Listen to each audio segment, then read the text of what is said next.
Assalamualaikum warahmatullahi wabarakatuh. Salam sejahtera bagi kita semua. Pada video kali ini akan dijelaskan materi tentang persamaan diferensial dalam bentuk operator solusi eksak, kestabilan solusi hampiran, serta kekonvergenan. Persamaan diferensial merupakan alat penting dalam sains dan teknologi yang biasa digunakan untuk memodelkan fenomena alam. Solusi yang dicari biasanya berupa fungsi. Bab ini memperkenalkan konsep dasar dari partial differential equation atau kalau dalam bahasa Indonesianya persamaan diferensial parsial ya. Kalau bahasa Inggris dijawabnya PDE, sudah bukan persamaan diferensial elementer tetapi partial differential equation atau bahasa Indonesia PDP gitu. Nah, bab ini nanti memperkenalkan konsep dasar PDE ini dan metode numeriknya. Sebelum kita memulai, kita perkenalan dulu kepada persamaan diferensialnya. Saya yakin ini sudah didapatkan ketika semester lalu di mata kuliah persamaan diferensial elementer ya. Nah, pada kali ini naik satu tingkat menjadi persamaan diferensial parsial. Sebelum masuk ke intinya, kita perkenalan dulu atau mengingat kembali apa sih itu persamaan diferensial. Dari definisinya, persamaan diferensial sendiri itu nanti dibandingkannya dengan persamaan aljabar ya. Nah, definisi dan perbedaan pengertian persamaan diferensial itu adalah hubungan antara fungsi dan turunannya. Jadi fokusnya ke fungsi dan turunannya. Biasanya digunakan untuk memodelkan berbagai fenomena dalam ilmu fisika dan teknik dan tidak jarang juga kalau sekarang dalam ilmu biologi ya, terutama pemodelan penyakit. Sedangkan untuk persamaan aljabar sendiri, perbedaan utamanya nanti yaitu terletak pada keberadaan turunannya. Kalau aljabar itu biasanya tidak ada fungsi dan turunannya, cukup dalam bentuk aljabar saja gitu. Atau menghasilkan angka. Contoh sederhana kalau misalkan persamaan aljabar itu ada bentuk seperti ini.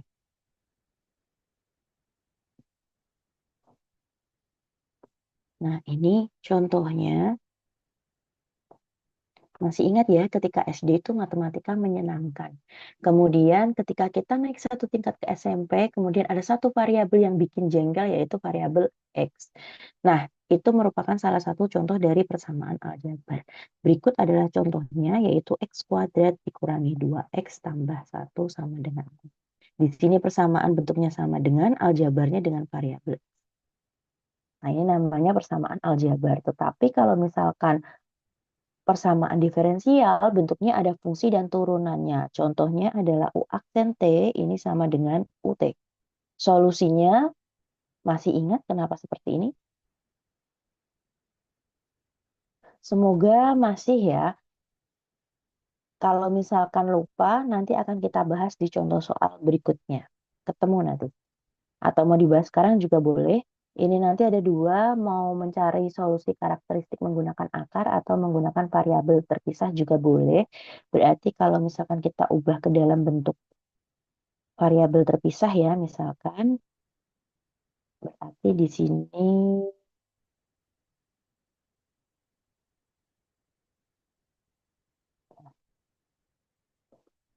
karena bentuknya seperti ini, kita gabungkan variabel yang sama, ini sama dengan dt. Masih ingat ya? Setelah itu, jika sudah kita integralkan, sehingga didapatkan hasilnya yang sebelah kanan adalah ln UT, dan yang sebelah, oh maaf, sebelah kiri ya, dan sebelah kanan adalah T. Jika sudah, berarti di sini UT, dan yang satunya, oh maaf, plus C1 ya, dengan C1 adalah suatu konstanta tertentu. Nah, sehingga hasilnya ini ET plus C1. Saya di sini ya. Nah, sehingga bentuknya berubah menjadi, maaf,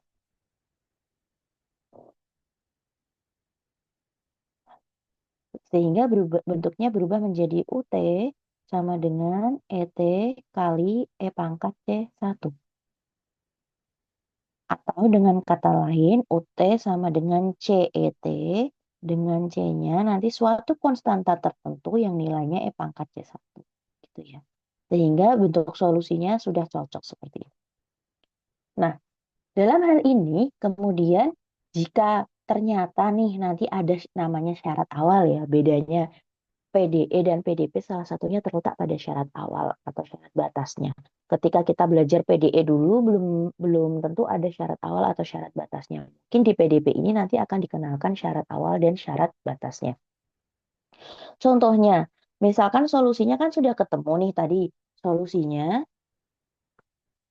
UT itu sama dengan CE pangkat T. Kemudian jika misalkan saya mengambil syarat awal U0-nya itu sama dengan setengah, maka ingat ini namanya adalah sebagai syarat awal. Nah, jika syarat awalnya sudah ditetapkan, maka bentuk yang UT ini kita ubah menjadi U0 ya. Nah, berarti T-nya kita substitusikan dengan 0. C-nya tetap, E-nya berarti tetap, T-nya kita ganti dengan 0. Sehingga hasilnya U0-nya tadi sama dengan setengah. Di sini kita ganti setengah. C, E pangkat 0 1 ya. C kali 1 berarti hasilnya C. Sehingga diperoleh nilai C-nya sama dengan setengah. Nah, solusi khusus setelah ada syarat awal berarti solusinya menjadi solusi khusus. Solusi khusus ini berubah menjadi yang awalnya CE pangkat T karena nilai C-nya sama dengan setengah kita substitusikan ke C sehingga hasilnya setengah pangkat ET. Jadi untuk solusi dari UT-nya jika ada nilai awalnya menjadi solusi khusus yaitu setengah E pangkat. Nah itu.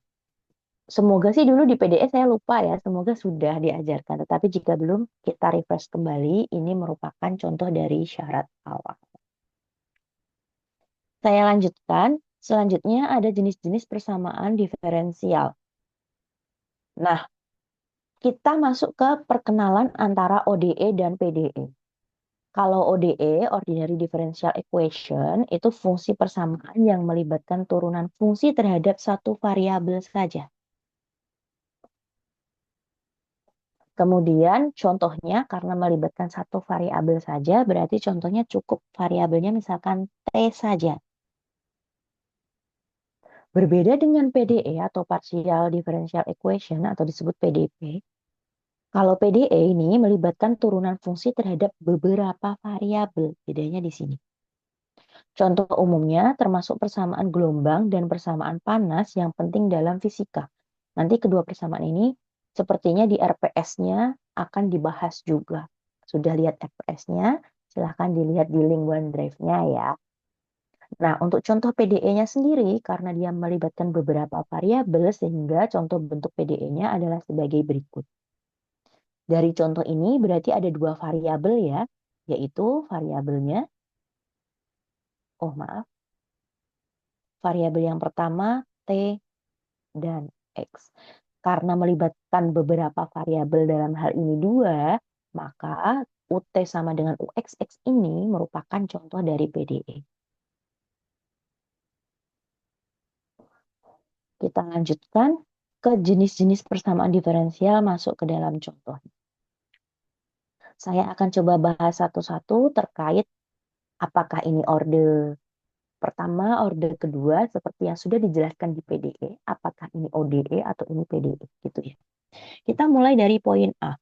Di sini variabelnya cuma satu, yaitu T, sehingga masuknya ke ODE.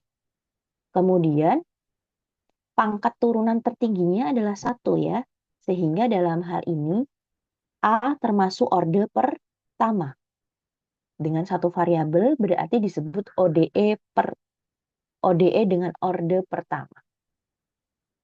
Bagaimana dengan B? Yang B juga satu variabel. Karena satu variabel berarti ini juga termasuk ODE. Bagaimana dengan ordennya? Masih ingat ya di PDE ya? Di sini ordennya yang dilihat adalah pangkat turunannya, bukan pangkat dari fungsi yang di sebelah kanan. Bukan ya?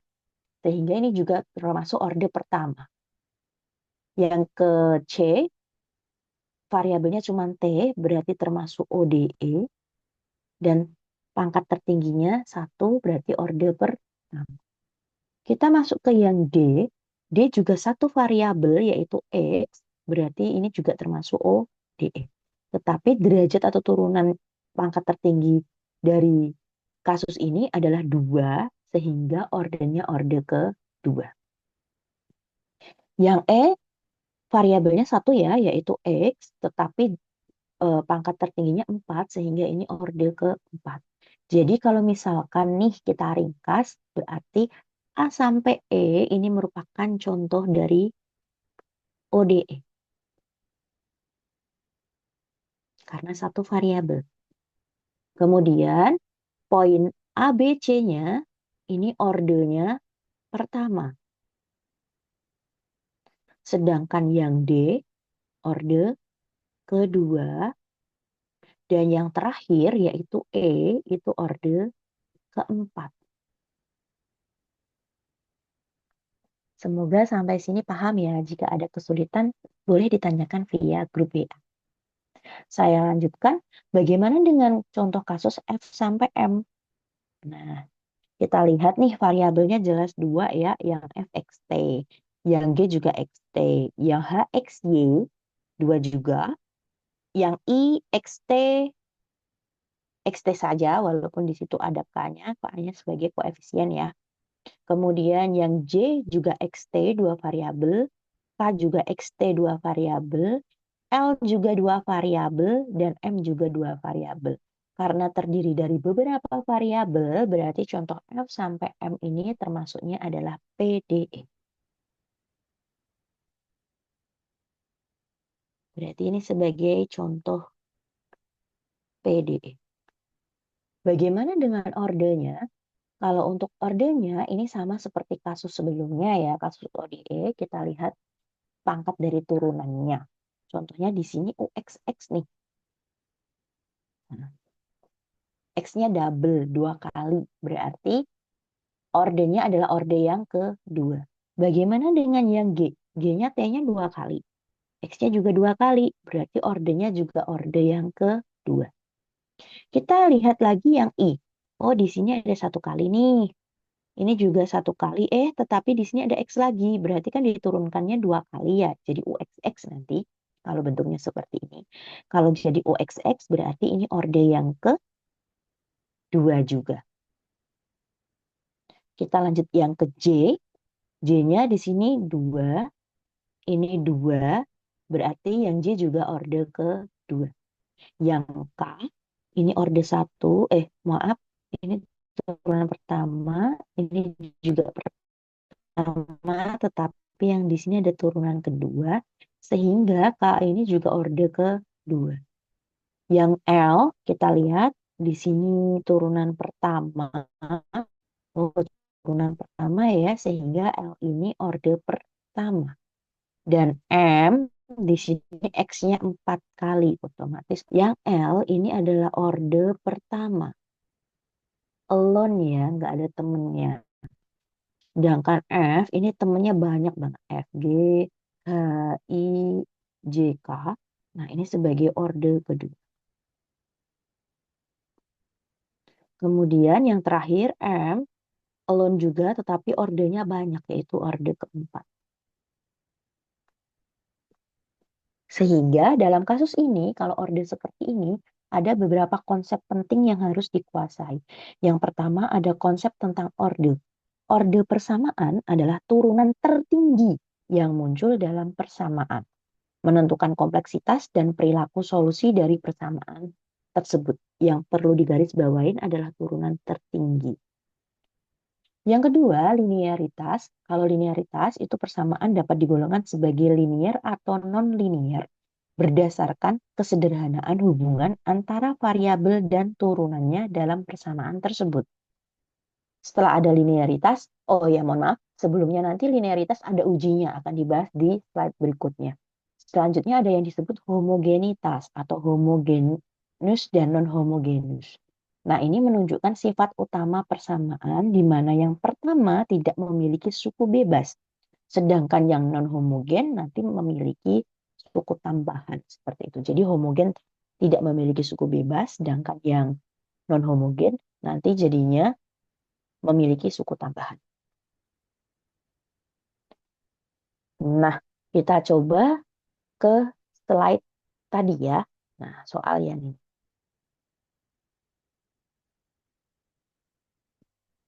Kita lihat yang CDE. Poin C, D, dan E. Di sini ada C, D, dan E. Kita lihat di sini ada suatu fungsi sin T cos T. Terus di sini ada fungsi X kuadrat. Dan yang E ada sin X. Karena persamaan yang di ruas kanannya atau yang tidak berupa turunan atau fungsi itu ada suatu konstanta, jadi persamaan nomor CDE ini merupakan persamaan non-homogen. Nah, bagaimana bentuk dari persamaan homogen? Persamaan homogen itu nanti jika sama dengannya sama dengan 0. Kita ambil contoh yang D. Saya tulis ya, berarti yang akan kita ambil adalah contoh D. Di sini X kuadrat ya sama dengannya. Kemudian kalau misalkan, kan non homogen. Kalau misalkan mau bentuk homogen, saya tuliskan contohnya di sini misalkan ya. Di sini aja, tunggu sebentar. Nah, kalau misalkan contoh D tadi kita ubah menjadi sebagai berikut. Mungkin biar rapi saya tuliskan pelan-pelan ya. Nah, jika contoh D diubah menjadi gini. Nah, tadi kan sama dengannya kalau nggak salah X kuadrat. Oh, betul. Nah, di sini saya ubah menjadi sama dengan 0. Luas tanahnya adalah 0. Nah, kalau seperti ini berarti kan kata lain tidak memiliki suku bebas. Karena tidak memiliki suku bebas, maka menjadi persamaan homogen yang bersesuaian. Itu intinya yang ruas fungsi dan turunannya selain itu ada konstantanya atau tidak. Kalau tidak berarti dianggapnya tidak memiliki suku bebas atau disebut homogen. Tetapi kalau ternyata ada fungsinya kayak X kuadrat, sin T plus cos T atau fungsi lainnya apapun itu berarti dianggapnya memiliki suku tambahan dan disebut sebagai non homogen. Sudah dibahas ya ketika ODE kemarin PDE kemarin gitu. Kemudian, bagaimana bentuknya kalau ternyata dalam bentuk kasusnya PDE atau partial differential equation? Nah, contoh lainnya saya berikan ada dua. Yang pertama, terkait persamaan Laplace. Ada yang disebut persamaan Laplace dengan bentuk umumnya, yaitu UXX, variabelnya 2, XY, ditambah UYY, variabelnya juga 2, XY sama dengan 0. Nah, di sini yang ruas kanan kan 0, berarti tidak memiliki suku bebas. Berarti persamaan Laplace ini adalah homogen. Sedangkan yang kedua ada yang dinamakan Poisson.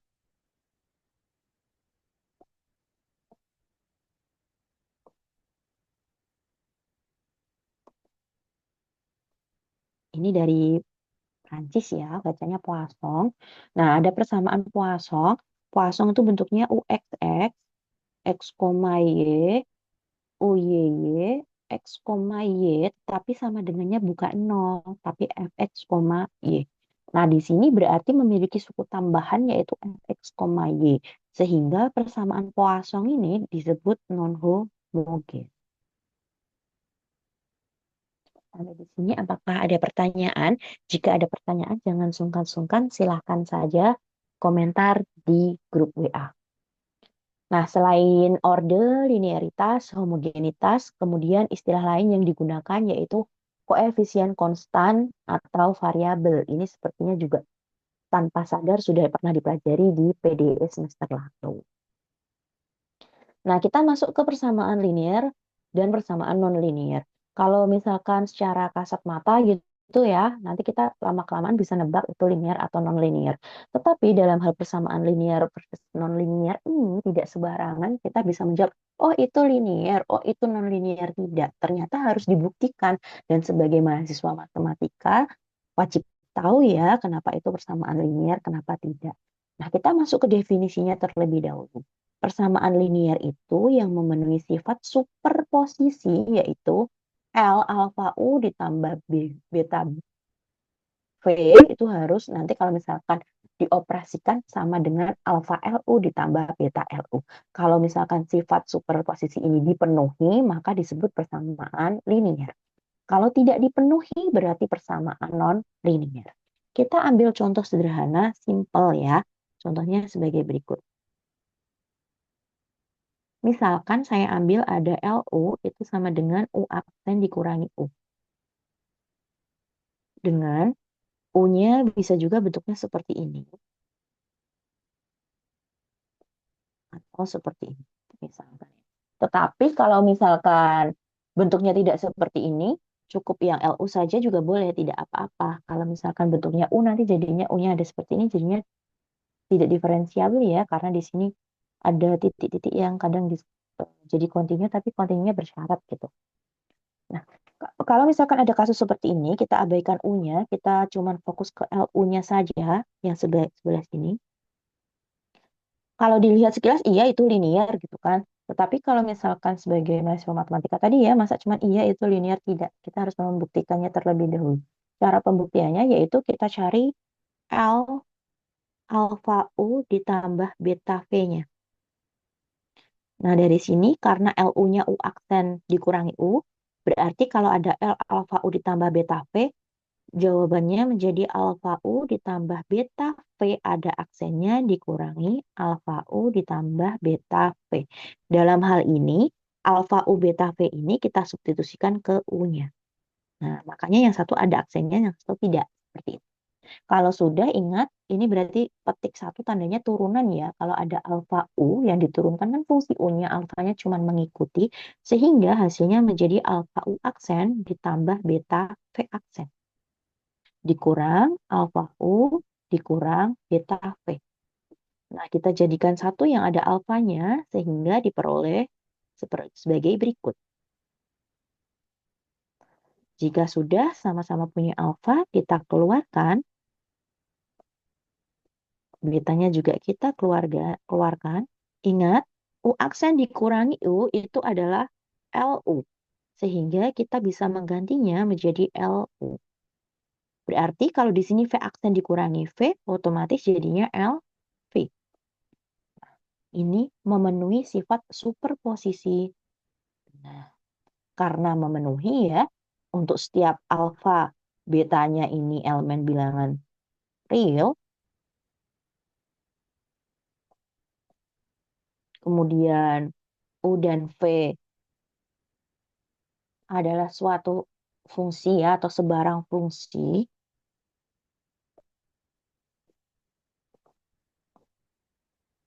yang dapat syaratnya didiferensialkan.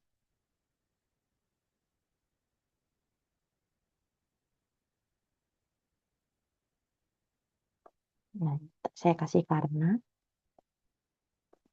kesimpulannya maka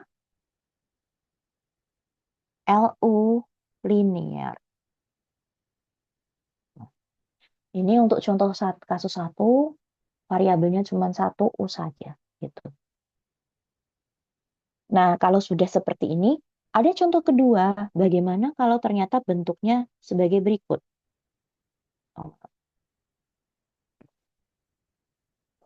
Contoh duanya saya tuliskan dulu. Misalkan nih, contoh duanya bentuknya sebagai berikut. LO itu sama dengan diturunkan dua kali ya, berarti PDE atau PDP. Terus di sini UXX ditambah U pangkat 3. Linier nggak nih? Kalau sekilas emang non-linear gitu ya, tapi cara membuktikannya bagaimana? Nah, kita cari aja menggunakan sifat superposisinya, kita masukkan LU ditambah V, ini berarti sama dengan, berarti U-nya kita substitusikan dengan U plus V kan ya, berarti U plus V titik kurangi U plus V XX ditambah U plus V pangkat 3. Oh, lama-lama U-nya jadi jelek. Begini. Tetap jelek. Tunggu sebentar.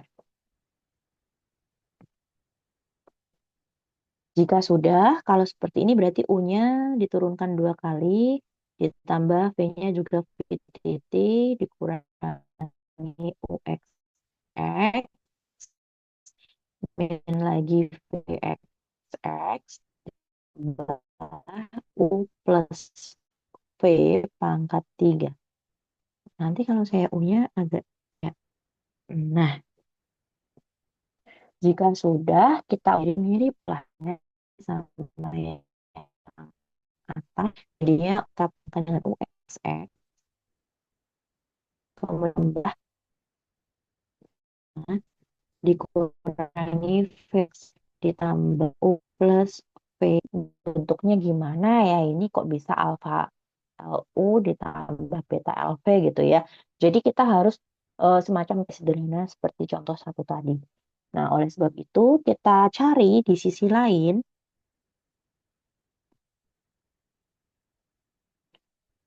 LU ditambah LV, berarti alfanya misalkan kita anggap sama dengan beta sama dengan satu ya.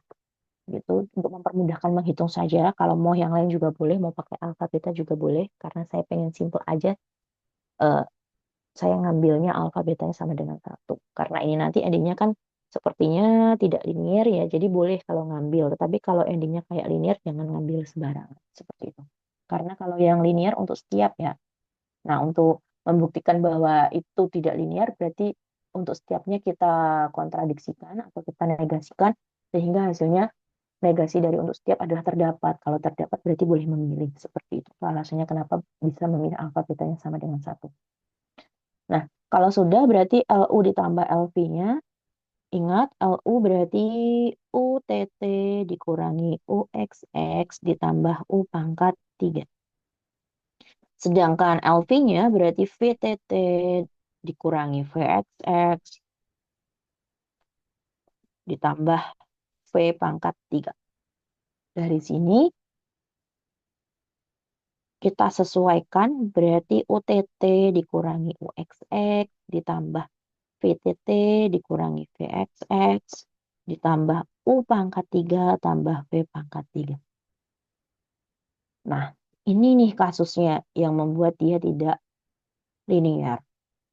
Nah, U plus V pangkat 3 otomatis tidak sama dengan U pangkat 3 plus V pangkat 3 ya. Karena U plus V itu nanti dikalikan 3 kali kuadratnya. Bentuknya ya seperti itulah ya yang sudah pernah dibahas polinomial pangkat 3 gitu ya. Nanti silahkan diingat-ingat, yang jelas bentuknya berbeda dari U pangkat 3 ditambah V pangkat 3. Karena pasti ada tambahannya. Karena bentuknya berbeda itu berarti kesimpulannya,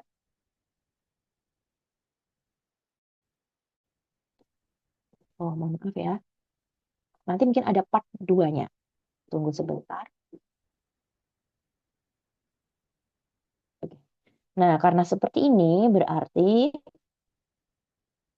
karena terdapat alfa sama dengan beta sama dengan satu dan U ditambah V pangkat 3 ini tidak sama dengan U pangkat 3 plus V pangkat 3, maka LU-nya non-linear.